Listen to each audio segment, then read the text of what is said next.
Got it. Good day, ladies and gentlemen. I hope you're well. Today, we're going to be talking about the stock market, which has done incredibly well over the last 12 months, as has the precious metals. Both gold and silver have repeatedly put in new all-time highs. However, Bitcoin and crypto have not behaved as expected. This live stream with Bill Noble, um, we set out the framework for 2026 by understanding how we got here and why the markets are behaving the way that they are. Remember, trading and investing is half psychological. What conditions have supported the stock market? What about precious metals? What are they responding to, particularly silver?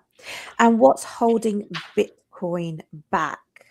We will be discussing things like rates, liquidity, growth, positioning, and Fed policy. The structure is simple: stock markets first, then gold and silver, then Bitcoin. Please note anything that we say is not financial advice. Hello, Bill. How are you today? Hi there. Happy New Year. I'm doing good. Happy New Year, Bill. Let's start off with the stock market. If we look back at 2025, we're looking back over the last 12 months. In quarter one of 2025, the stock market hit all time highs early in the quarter. Then it pulled back hard. In the end of March, in February, the S&P printed a new all-time high. By mid-March, it had corrected more than 10%. In quarter two, the market regained momentum. At the end of June 2025, the S&P 500 closed at a new all-time high. There was a lot of hype that rate cuts were coming later in the year, and we had a 10% gain that quarter. If we look at quarter three, that strength kept going. The S&P had a strong quarter, and quarter four saw less momentum, but it still closed positive, a 1 and 2% total return that quarter. Overall, the S&P grew 16% in 2025. For most of 2025, the S&P strength came from the large companies, especially the AI-linked mega caps. When the big names move, the S&P moves, they drag the entire index up with them, especially to new all-time highs, even if a lot of the smaller names are doing somewhat okay because the market caps of some of these companies are so big. The magnificent seven companies, that's things like Apple, Microsoft, Nvidia, Amazon, Alphabet, which is Google, Meta, and Tesla. These companies did really well, and the entire index was lifted. AI was a top performer. Overall, it was Alphabet and Nvidia. They were the clear standouts. Now, it wasn't just the S&P. Other markets did well as well.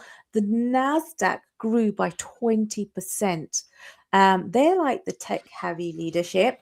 The Dow Jones grew by 13%. The Russell 200, they're the small caps, they grew about 11%. Overall, all four of the markets printed new all-time highs at some point during the year. Interest rates had a massive hand in this. So, in the first quarter of 2025, the Fed kept rates completely unchanged. Throughout the second quarter, again, policy remained tight, higher for longer. Do you remember that? Higher for longer. And Right. then at the time, the markets were still continuing to hit all-time highs during these quarters, even though the Fed was keeping interest rates unchanged. The pivot came late in quarter three. In September 2025, the Fed cut rates by a measly 25 basis points to 4%. In October, they cut rates again by a small percent, only 25%, to 3.75%. And they announced that quantitative tightening was going to end on December the 1st. Finally, in December, again, the Fed cut one more time, and it brought the rates down to 3.5%. Again, it was only a small 25% cut. Now, at the same time, if we look at the M2 money supply in last year, in 2025, as the Feds kept the rates high, especially in earlier that year, the M2 money supply growth stayed sluggish. There was limited liquidity. Despite that, the stock market was hitting all-time new highs, thanks to strong earnings and obviously investors. In the second half, when the Fed began cutting rates in September, and we had all that dovish language, even though it was only 25 basis point cuts, it shifted. The signal shifted. So where did the money for all those all-time highs in the stock market come from? The stock market was making new all-time highs in quarter one, quarter two. It's done really good for the rest of the year. The Fed rates cut actually came in the later part in quarter three and quarter four of last year. The M2 money supply also picked up later in the year. So let's ask the question, how did this all fit together? Where to next? So if you bear in mind, they're also continuing to bail out banks. They've done that twice already. And they have a huge amount of debt, something like $11 trillion to service next year. First of all, where did the money come from for the stock market to make all those all-time highs if M2 was not increasing? Okay, so the stock market goes up first and foremost because of the dollar debasement trade. A dollar invested in Apple or a percentage ownership in anything is better than a dollar in the bank. Now, we're Bitcoiners, so we have a different view. But the legacy world, the general public, has got well over half of its net worth tied up in stocks. And it's ingrained in their mind to buy stocks every time it goes down. So between people running, say, out of the Japanese bond market, out of our bond market, and there's huge amounts of cash on the sidelines in the United States. Like there's something like $6 trillion sitting in money market funds because the Fed had interest rates at 5%. So that's where the money actually comes from. And then you had, several things happen that doesn't require a finance textbook. You had, as you noted, a psychological shock. First, equities are making a new high. Then the tariffs come out. Everyone thinks it's a minimum 2-quarter recession. And it's inflationary, which is what Powell said. And that's completely wrong. Every piece of research says tariffs hurt demand and tariffs are actually deflationary. However, Powell decided to keep rates higher for longer, making a big mistake bigger, which he is continually unwinding. Unfortunately, crypto suffered at the hands of that because things were just too tight for too long. The Fed had rates too high and tariffs were like a tightening force.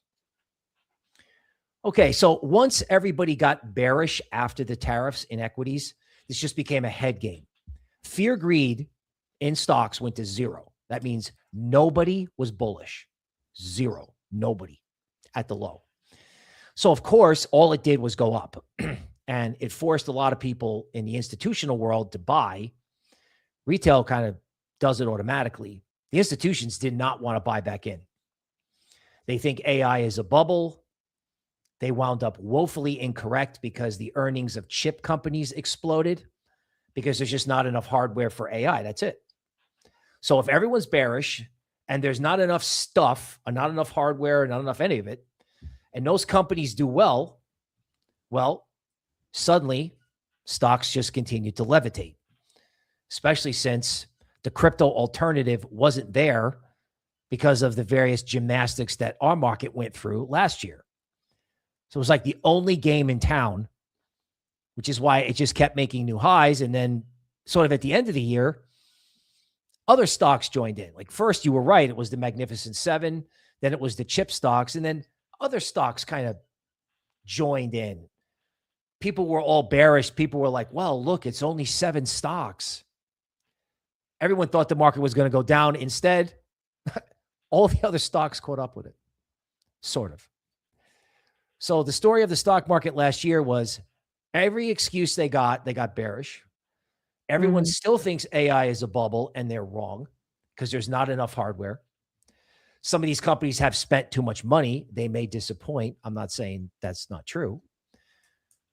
Okay, but at the end of the day, whatever made stocks go up, whatever made stocks stay up, will do the same for Bitcoin. Simply because Bitcoin is the only software that can't be replicated by some chatbot. It's a special network. So that's bringing it all back to Bitcoin. Hopefully that made sense about stonks. So basically stocks went up. It was retail who's pushing stocks up last year in the first 1 and 2 quarters when it was making new all-time highs. And then later on, it was the institutions. No, it was Robinhood. The institutions were forced in because they had alt season on Robinhood. Nuclear stocks 10x'd. Crypto treasury companies 10x'd with crypto doing nothing. Everything on Robinhood 10x'd in the third quarter. I know it's unbelievable. Yeah, because normally institutions get in before the run up. So this time they didn't. No, they hated it. I'm telling you, the institutions absolutely did not want to be in the market. They hated it all the way up, right? They didn't come around really until the fourth quarter, honestly. But I know they hated it for 2 quarters. Even the guys that were bullish were so scared by the tariff price action that they were like, right? It scared them out of the water. Kind of like what happened to us with Binance. So retail went crazy. On Robinhood. It's unbelievable. Like nuclear energy stocks with no earnings, no revenue, nothing, like a Concept, Palantir, the surveillance stock. You had price earnings rate. You had finance math. Like it kind of broke a little bit. So if the institutions basically bought the top, what does that mean going forward? That kind of means that they're going to hold the price there, aren't they? It's not going to dump. Well, here's what it'll mean. What goes down? The thing that nobody owns. Excuse me. What goes down? The thing everybody owns, which is probably the Magnificent Seven. What goes up? Well, the stuff no one owns, like bulldozer companies, small cap stocks, things that benefit from all this economic growth. I mean, GDP was very strong in the United States. So I know it's funny. Institutions may have to adjust tech holdings because some of these companies spent too much money, some of them. But there's the whole rest of the market. Like right now, Chinese stocks are going crazy. Korean stocks are going crazy. All these economic growth related stock indexes are all going up. They're going up with silver. They're going up with copper. And, I'll spare you the whole geek out. Raoul Paul does it. If economic growth is good and interest rates don't go up, Bitcoin goes to the moon. Okay, so first part of quarter 1, quarter 2 of last year, we had retail coming in, The stock market made new all-time highs. Then we had institutions coming in, especially around about the time that the Fed decided to cut rates, even though it only cut 25 basis points. How come it affected the market so much, just a 25 basis point cut? I mean, would you expect it to have affected it more than it did? Well, the 25 basis point cut was symbolic because Powell basically had to capitulate and essentially back off his whole higher for longer, tariffs are inflationary, frankly, partisan narrative. In other words, he just couldn't hold on to the nonsense anymore. You know, Orange Man was putting huge amount of pressure on him. So not only did he cut, but then he cut and then he had to start QE. So one of the side reasons he cut was because he knew that the banks were going to need massive support. Whatever happened at Silicon Valley Bank in 2023, and it never ended. That didn't go away. That's the whole system that needs, you know, they're doing 70 billion a day now. But this is the thing. We heard about it. Retail heard about it in 2023. I remember even hearing about that. They're not getting to hear as much. It's not out there as much as it was. It kind of seems like it's under the table now. Does that make you a little bit more worried?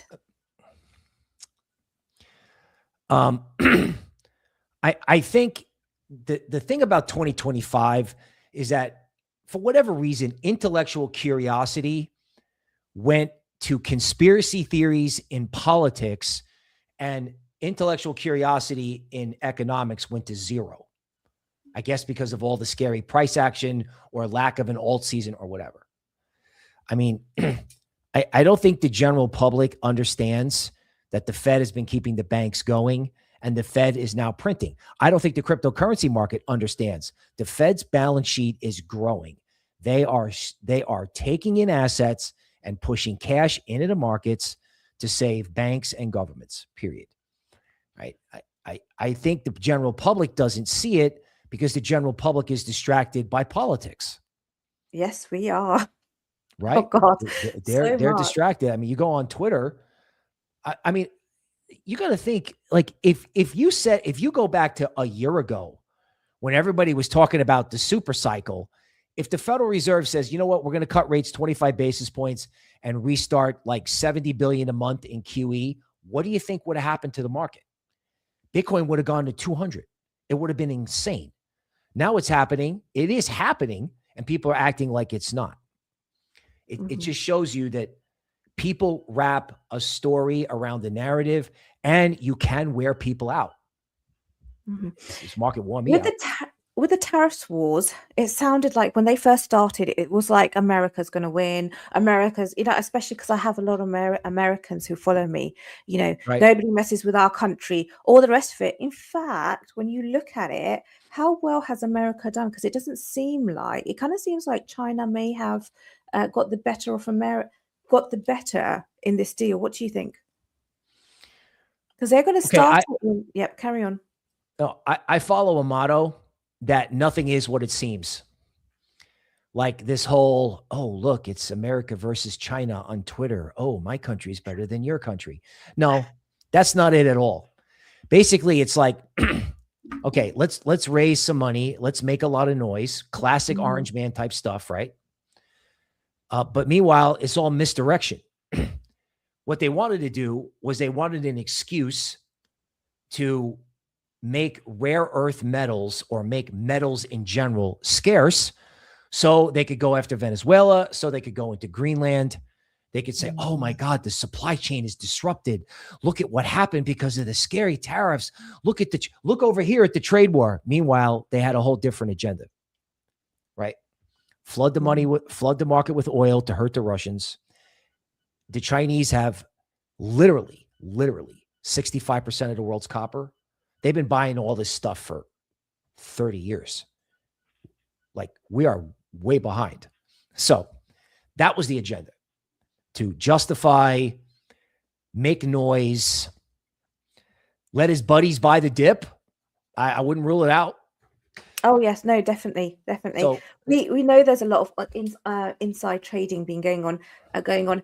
One thing that we're going to have to talk about, and just remind me because I don't have it, is Venezuela's got a lot of gold and silver as well. So when we come to that, we'll definitely talk about that. Actually, let's go to gold and silver now. Hello to everyone in the chat. I will shout you out in a moment. I just want to get to gold and silver first. One moment. I've got two screens and my cursor has gone. Okay. So gold and silver. Gold made new all-time highs again and again because a lot of money wanted protection. So when investors feel uncertain about politics, like we were just talking about, debt, especially the country debt in America, the direction of the economy, and we were just talking about the Fed as well, they often move some of their capital into gold because it's seen as a safety asset. In 2025, and I think going along as well, that demand wasn't just from everyday investors. It was also supported by central banks. I do remember reading up that they were going to be buying gold, which has been treated more of a serious long-term reserve again.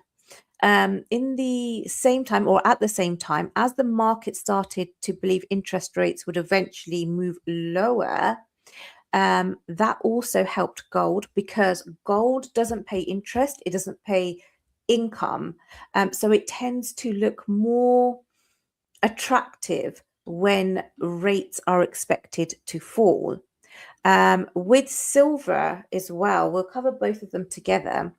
Silver made new all-time highs in 2025 because it had two drivers or two things pushing it at once. Obviously, investor demand, but also industrial demand, because silver isn't just a money metal. It's like gold. It's more than that. It's also an industrial metal. And they're actually putting silver into warheads now. So every time whatever these bombs are, every time they, throw the bombs down, that bit of silver is completely gone. Now, China's recently come out and it says that it's going to tighten its silver exports. So when a big country or a big supplier like China adds more control, markets react to that supply risk, if that makes sense. Silver has literally gone up like that. It's done incredibly well. So well done to anyone who was into silver. Again, we're seeing new all-time highs in gold and silver in 2025. Was that retail or was that institutions? okay, well, it's definitely not retail. Okay, so as soon as I make fun of conspiracy theories, I have to then introduce a conspiracy theory. Gold and silver are owned by the Chinese and the Russians. And like it or not, Bitcoin is associated with Trump and the Americans. So when you have a situation where banks won't lend to each other, people buy gold. It's that simple. US dollar lending market has not functioned in a year and a half. Now, conveniently for the Chinese, again, the orange man puts a lot of pressure on them. Their economy is fragile in certain ways, very fragile, especially in their real estate sector. So the Chinese are like, well, this is a golden opportunity, haha, to push back. Because guess what? We're going to moon metals. We're going to get everybody buying. There is clearly a shortage of silver. There is not enough silver in American and London exchanges to fill demand if literally everyone wanted to take delivery. Silver is already trading way above where it is now. They call it in Chinese metal shops. And the Chinese are like, you know what? Why don't we push this until the American futures markets or the Western futures markets fail to deliver silver? You're supposed to get a futures contract. You can settle it just for money, like a trade, or you can actually get the stuff. Okay, well, if you can't get the stuff, you have a trust problem. Now, of course, that's great for Bitcoin long-term, because we're decentralized. But if you have an American exchange have a massive problem, or just have the threat of an American exchange have a massive problem, touche. The Chinese have pushed back. Silver is required for the AI data center build out. And of course, conveniently, as you noted earlier, I think Venezuela is sitting on $1 trillion worth of silver. And I don't know, the rumor I heard was that some of that silver was already headed for or going to be administered by JP Morgan. Wonder how that happened. So all of his buddies are getting in there, aren't they? All the people who supported him, with his election and all the rest of it, they're all getting in there. It's kind of sad, actually. It really is. We've also got, is it Greenland? We've also got Greenland. What does he want from Greenland? Okay, well, believe it or not, I actually know a thing or two about Greenland. They have like crystal blue water. I'm actually working with a project that's trying to tokenize it. They have water that has rare earth metals in it. They've got rare earth metals and natural resources like you don't know. It's also a critical shipping lane, right? In other words, whoever controls the route near Greenland almost controls this entire hemisphere. I'm not a naval expert. And the situation with Greenland is the same thing with the situation with Venezuela. And I don't know if you remember the Orange Man talking about wanting to annex Canada as the 51st state. This comes down to a very simple accounting formula, which Trump is very familiar with as a real estate guy. Assets minus liabilities equal equity. So if the United States has $38 trillion in liabilities, the only way out of that is to get more assets. How do you get more assets? I'm not saying this is good at all, but I'm saying, how do you get more assets? Well, I don't know. You spend $1 trillion a year on defense. We don't have free healthcare in America. 25% of our Navy is off the coast of Venezuela, and it's not there to capture some dictator that wears a ribbon. That's not what 25% of the U.S. Navy is there for at all. So he's looking for more assets. And when he says Greenland and Canada and Venezuela, Mexico, I think, is on the list too, to be honest with you. It's so scary, actually, because you can't predict what's going to happen next. Nobody steals a leader of another country. Canada could be next, or did I just laugh? I'm so sorry if I did, but I'm just saying it could be anyone next. So yeah, it's very uncertain times. How is the stock market reacting? They did this, I remember, because they often do sly things like this on a Friday or a Saturday. So not to affect the stock market too much, right. Not to get the stock market to dump. The stock market's kind of absorbed it, hasn't it? Yeah, I mean, I think the stock market views it as lower oil. It's lower for longer on oil, right? He's essentially going to take their oil and refine it in Texas, where we have facilities to refine that type of oil.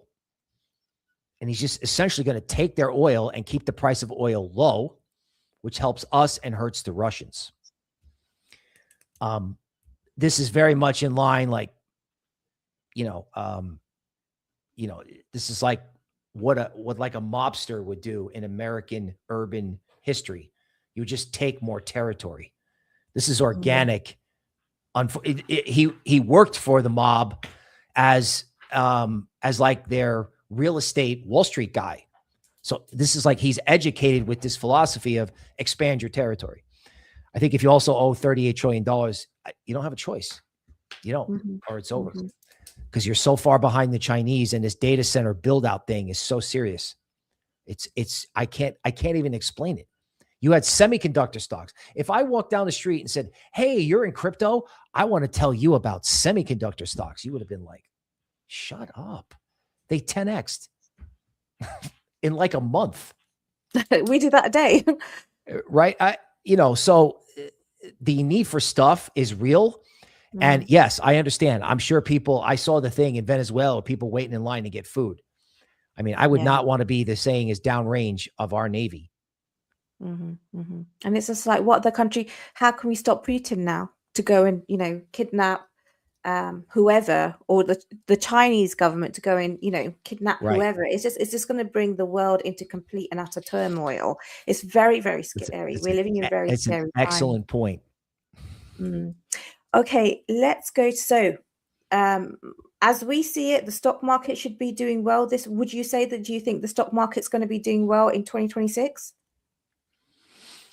I actually think the stock market is going to define a range with a 10% correction at some point and sit in it. Like stocks had all this excitement. And normally when you have a whole bunch of excitement, you have a range. And you can have a range for a long period of time. You know who knows all about that? The guys in gold and silver. You had gold and silver explode when QE started in 2009. It went up for 2 years, and then it did nothing for 15 years. So I don't think the stock market's going to do nothing, but I think there's going to be all this sector rotation, right? Like sell what everybody owns and buy what everybody doesn't own. And they're going to play this back and forth game that's too confusing for us crypto people. So, and also, so at some point, gold and silver will roll over. And what we do see is that when gold and silver rolls over, a lot of that money tends to find its way into Bitcoin and crypto. So when do you think gold and silver is going to roll over? Because if we have geopolitical uncertainty, people do like to hold gold and silver. right. Okay. So 2 points. Demand destruction in silver comes in around $125 an ounce. That's where solar companies have problems. I think at $100 an ounce, people who can switch have to switch to copper, which is why copper is mooning. Bottom line, silver goes to 125. That will bring the show to a conclusion. Now, when the show concludes, you will likely have trust shaken in an exchange mechanism. And a small footnote, when they took Venezuela, they were holding 600,000 Bitcoin. So the U.S. Strategic Reserve actually did happen. They just took someone else's Bitcoin. That's as much Bitcoin as Michael Saylor has, by the way. Hang on. So it was that Venezuela's Bitcoin? That's right.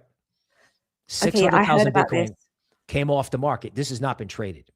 So the Fed's doing QE, and we took, what is it, like 2%? We took 1% or 2% of the Bitcoin supply out, and put it in the Fort Knox of Bitcoin, which is what Trump actually signed. When he signed the strategic reserve, he didn't sign the order to buy Bitcoin. He signed the order to build something to hold Bitcoin. Specifically, the guy from Venezuela's. Yes. 600,000 Bitcoin will not be sold. They will just sit in Uncle Sugar's treasury. 600,000. That's as much as Saylor holds.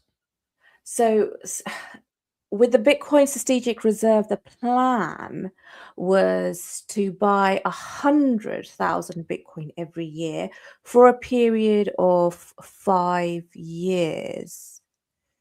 I think it was 100,000. So they've literally got 6 years worth of what they should have for the reserve then. It's like a kid in a classroom, right? It's like, if you don't like your lunch, go take somebody else's. They don't want to buy Bitcoin in the open market. Just go take somebody else's. This is probably on the drawing board. This has probably been on the drawing board the entire time he's been in office. They're actually going to get more benefit out of Bitcoin than they are out of the gold, silver, the gold and the silver and whatever. Oh gosh. Okay, let's talk about, can you still see me? I see you. Okay, awesome. Let's talk about Bitcoin then. Last 12 months, 2025. Started the year very healthy. So we had a new all-time high at the end of 2024. We hit 108,000 US dollars. We did go down, we did go below we started the year at 87,000 US dollars. We had an all-time high just in October, the 6th of October 2025. Technically, time-wise, that is actually the end of the 4-year cycle, where the all-time high should be at the end of the 4-year cycle. We did have an all-time high there. Current price, roundabout, I don't have it in front of me, but roundabout 94,000 US dollars, at 95,000 US dollars. 2026 started off with so much high hope. We've never had so much bullish news as we did in early part of 2026. We had the president come in, we had the president's inauguration, we had talk of the Bitcoin strategic reserve, talk of getting rid of, or Gary Gensler was got rid of, talk of a bullish SEC, talk of loads more ETFs. The end of the year was just explosive. And that's what we normally find when we come to a top. And we did hit a local top in January. I think it was the 20th of January, 2021, the actual day of his inauguration. When you hit a top, you know, you get bullish news, bullish news, bullish news. You hit the top, but you still have bullish news carrying it up. It's not like you get bullish news and then you got bearish news and it goes straight the way down. So you kind of, that psychology is always there. The bullish news takes it up. It wasn't too long before we actually realized that, I hope you guys can still see me. Something's happening with my computer. But it wasn't too long. Oh, hang on. We also had a lot of meme coins. Remember Trump's coin, the Trump coin? We had a number of other political meme coins come out. They took a lot of liquidity out of crypto. They onboarded a lot of people, which was absolutely brilliant. They onboarded them on bullish news, all the rest of it. So much liquidity came in. It actually went to a meme coin. And it was taken out, a lot of liquidity was taken out of actual utility altcoins, meaning they suffered, because with a meme coin, you don't really need much money. With a utility coin, you need a lot of money to back it. You need expertise. You need to build a project. You might need premises. You need equipment. You need time, all the rest of it. That's how utility coins are built, or projects are built. We also had, as you were saying earlier before the stream, Kanye West launched his YZY coin. There were a couple of celebrity meme coins. Retail still didn't actually come in too much, apart from the first part of 2025 when we had all that hype about Trump. 2025 was a disappointment when it came to alt season. So normally you have Bitcoin's dominance go up, it goes up. The higher it goes, the better it actually is, because that means more of it's going to roll out and that money is going to flow into alt season. We didn't get to see that. People were very disappointed. A lot of people got hurt. A lot of people got burnt. Overall, how do you think Bitcoin itself, just Bitcoin, how do you think Bitcoin performed in 2025? Okay, well, for a peace of mind in the chat, I promise to keep it simple. So we started off with, it's the super cycle, right? It's literally going up forever. Unfortunately, the president's meme coin was the end. And Michael Saylor being on the cover of a famous business magazine was also the end, because sentiment just got too bullish. It was 100% bullish. It was literally the super cycle going up forever. And as one gentleman famously said in the 90s, when everyone expects the same thing, something else happens. Now, the something else that happened, it started with tariffs. And then there was a problem with what they call the yen carry trade, which I promise not to explain. But $19 billion was liquidated out of crypto. So you had two monster crashes in crypto last year, along with whales selling. So you have people who've been hodling it since $50, became billionaires, there was all this demand from ETFs, from Michael Saylor. They had a liquidity event. It was like an IPO, right? You work for a startup, they give you stock, it goes public, you sell, you retire. That's what a lot of Bitcoin OGs did. So you have crashes, a correction in sentiment, an altcoin nightmare, a meme coin meltdown, and you had everything that could happen that was negative did. It's called Murphy's Law. Everything that could go wrong did. So by the end of the year, again, promising to keep it simple, the euphoria that people came in with, they were so disappointed. And Americans who supported the current administration were also disappointed on the political front, that by the time the year was over, people were so upset that they had wrapped a new narrative around Bitcoin. Like Bitcoin was going up forever. It was the future of money in January. And by December, everything was going to zero and people were rage quitting and the price action was just so bad. It was the equal and opposite reaction to euphoria. So we had euphoria, inconvenience, crashes, and then despair. However, if you were in crypto last year, you got an education. You don't have to go to business school because you saw a top, you saw the euphoria, right? The orange man launching a meme coin at a crypto banquet for his inauguration. That was $1 million a ticket. I would say that's kind of euphoric. And then, of course, you had the way people felt in December, which was all is lost. You saw a top and a bottom, textbook. Now, the only thing that changed in 2025 was price. That's it. 120, 77, 120, 80. It just chopped everyone up and the narrative never changed. The only thing that changed was how the people felt about it. We've been talking about alt season since 2024. Right. We had an alt season in Q1 2024. Right. We had a little alt season in Q4 2024 when Trump got in.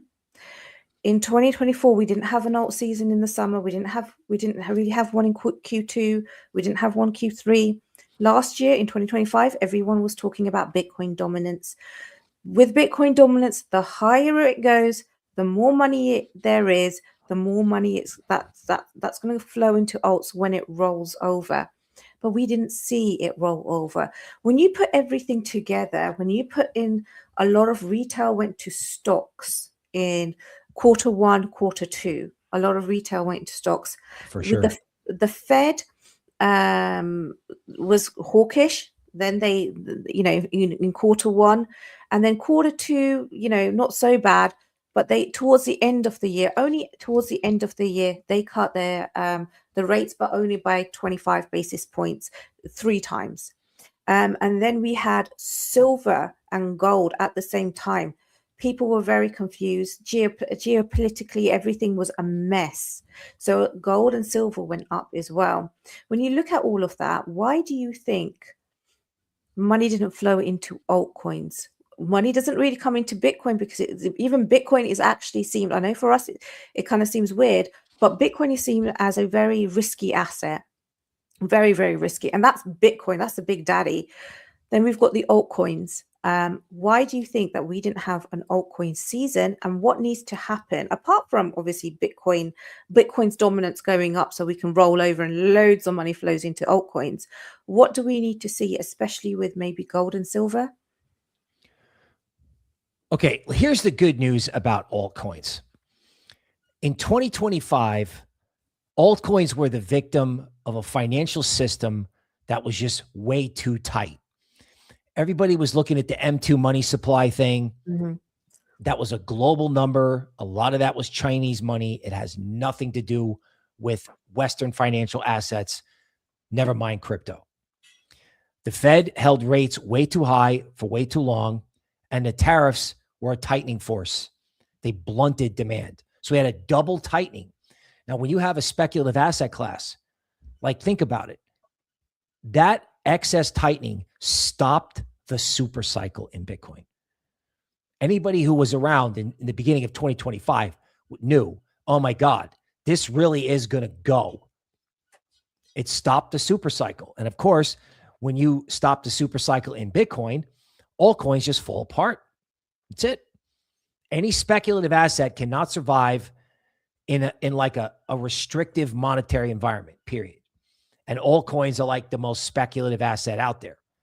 Now, of course, it is annoying that, blank coins in stocks, like blank stocks, did amazing and nothing happened in crypto. That's because of the weakness in Bitcoin. So there was no alt season because there was no liquidity. There was no enthusiasm. There was no retail, and there was no Bitcoin. Now, the good news is, let's flip it around. Fed's not doing 80 billion a month. Fed feels like they're doing 80 billion a day into the banking system. 80 billion. That's a day. Yeah, a day, right?